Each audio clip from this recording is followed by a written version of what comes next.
What's going on, YouTube? Welcome back to Spirit Change. Today we've got Bill and Elias. We're going to be reviewing The Mummy. All Trilogy. three. All three 4K Blu-ray disc. We're not going to talk about the film itself. We're going to get to the audio and video quality, and if it's worth the upgrade over the standard Blu-ray. You want to know my thoughts on the video first and foremost? Well, let me tell you this. Here's the deal. We're going to get into this after we unbox it And after we watch it. and see what we get inside.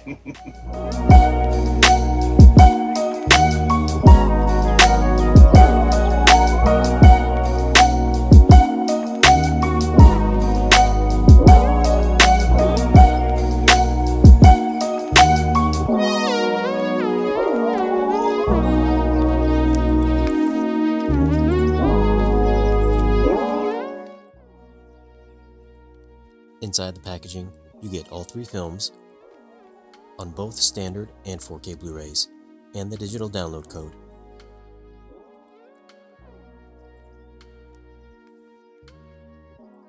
Alright guys, we just got done watching the film. Now we're going to do some quick tech specs. I believe the film was shot in 35mm, finished with 2K DI, back up to 4K. Audio on both, actually on all three, DTS-X, immersive audio. Picture quality wise, Picture quality wise. All right, now let me tell you guys something. Here's the deal.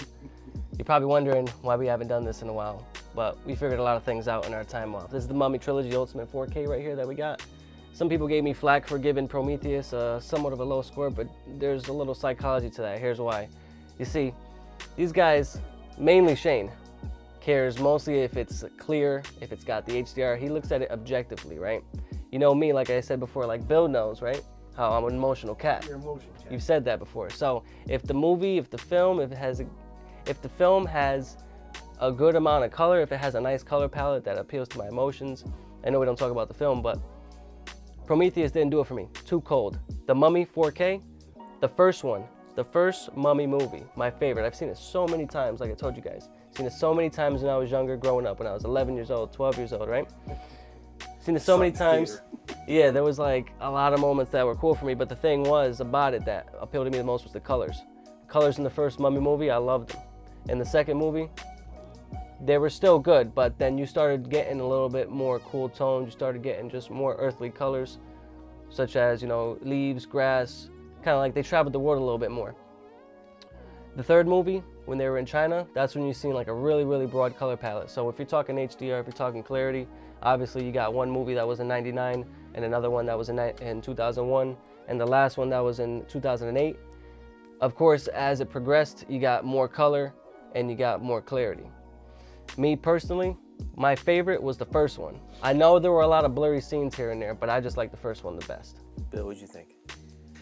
I saw all these movies in the theater, and like Elias says, the color palette progresses as the movies progress. 99 had a lot of blur to it. I honestly didn't think it was any better than the Blu-ray.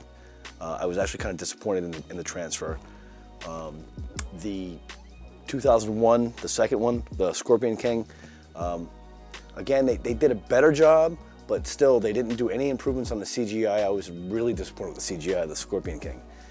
Now, the third movie with Jet Li, that was worth a 4K update. They did a nice job. It had been shot late enough where they used a lot better color palette. I believe the cameras were probably more advanced. Yeah. That was my favorite one as well, as far as the technical aspect. But as far as movies go, the first one was my favorite. Yeah. Overall, I'd probably give that the video, if you're doing a combined score of all three, probably a 6. Combined score for me, well, I'm not gonna average them out because I know somebody will get on me for the math, but emotionally, first one, I like that one the best. I like that one the best. You know, too much CGI, like I said when we were watching it, there was too much, it was too fantasy-like, the second one. You got people, Anubis running around and his guards. Yeah. So first one, I'm gonna give it an 8.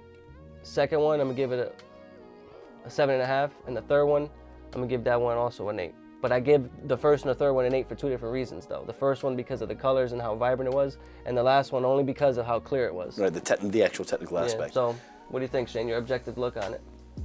My objective look on it, as you guys know, we're watching this on a larger screen. Yeah. when the movies come out, 99, 01, 08. Mm-hmm. So yeah, these films were shot on 35 millimeter. They're not digital. They're not going to be ultra clear, ultra crisp. There's a lot of film grain in all three films. Right off the get-go, did we think there was a big...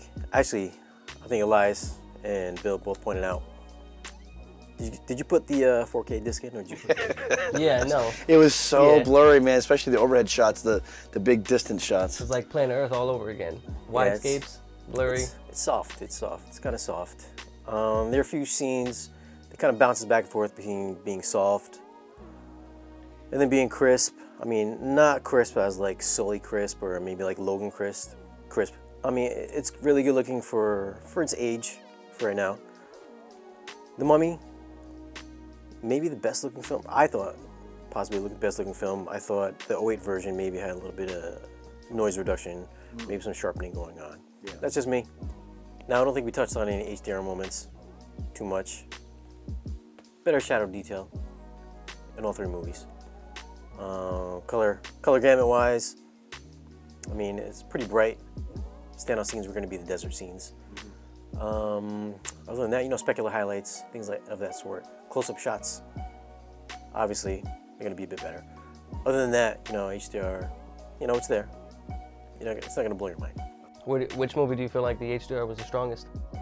Definitely the third. The third one? Definitely the third one. Yeah, third one had the strongest HDR, both in colors and in contrast. Brightness levels too.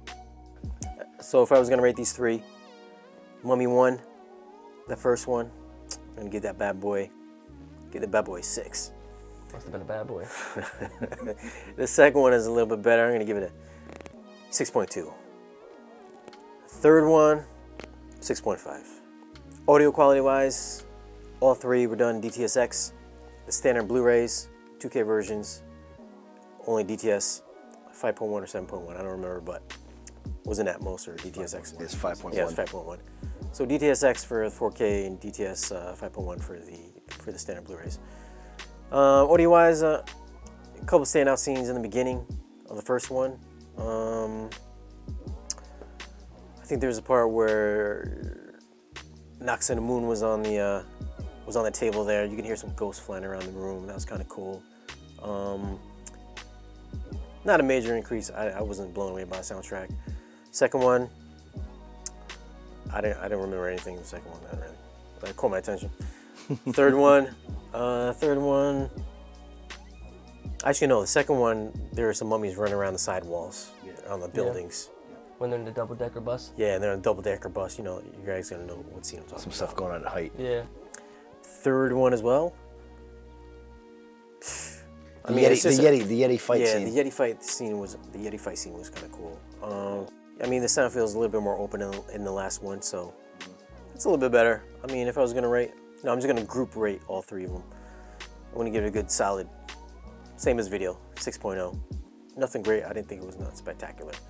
I'll give you my rating on the audio and a few other tidbits too, but I'm glad you mentioned Nox and the Moon because she definitely takes the cake over Felicity Jones. So if y'all seen the Star Wars Rogue One, if y'all seen the Star Wars Rogue One review, you know what I'm talking about. But yeah, before I get to the audio, I just want to comment on the casing and everything, which I really like. It's cool because it has magnets in it, but the only thing is that the discs come out at the top a little bit too easily. So that might be an issue if somebody wants if somebody's a fan of steelbooks. But as far as audio, Shane pointed out to me, you see, that's why audio is important. Because there was a part in one of the battle scenes where a guy threw a big axe or a big sword and it sounded so heavy. You could hear the weight. And you could hear the weight in it, yeah. And there was another part where, I forgot his name, but Rachel Weisz's character's brother. Her brother, yeah. He was playing golf. He was playing golf in while they're in one of the tombs and he bounced a rock off some stuff. And you heard it, travel across. Yeah, you heard it travel across the soundstage. Overall, all three movies, I felt like that's where all the action happens, is in the soundstage and the front. There really isn't much going on in the rears, but when it is, it's cool and it makes you look. And the most standout scenes were like the battle scenes or the airplane scene in the first one.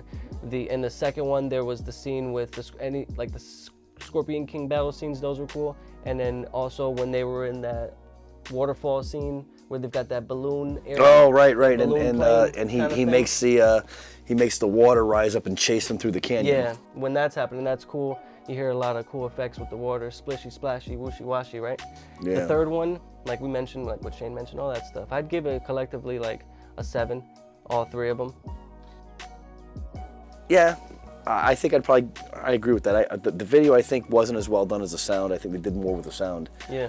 For me, yeah, there was a lot of big battle scenes, but it was the quieter moments and the sound, like the guy playing golf. Yeah. And he hits the thing. There was nothing else going on. You could literally hear it bounce off, ding, ding, ding, ding, off all the different speakers. It was crazy. When they were first exploring the tombs, Yeah. because everything's quiet and you can hear the bugs, those beetles. Oh, yeah, that was You hear cool. the scare beetles like crawling on stuff. That was kind of crazy. And then for me, the Yeti fight in the third one was probably the neatest, is because they're coming overhead. You've got gunplay going off in front, behind, left, Yeah. and right. So I think they really utilized the soundstage pretty extensively at that point.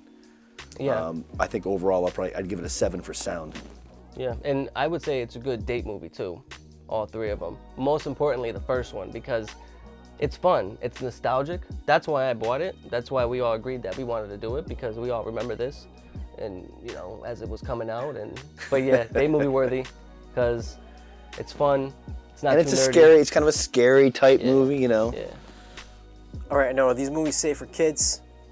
What do you guys think? Safe for kids? Absolutely, they're PG. Yep. Thumbs up for kids. Yeah, there's no real graphic blood scenes. You've got, some mummies and stuff, but there's no real bleeding or gore. There's just, some animated kind of hacking up, and it's very cartoon-like. All right, guys. Now, if you guys enjoyed this video, don't forget to give us a thumbs up. If you hated the video, give us that thumbs up. If you like the trilogy, give us a thumbs up. And don't forget to subscribe.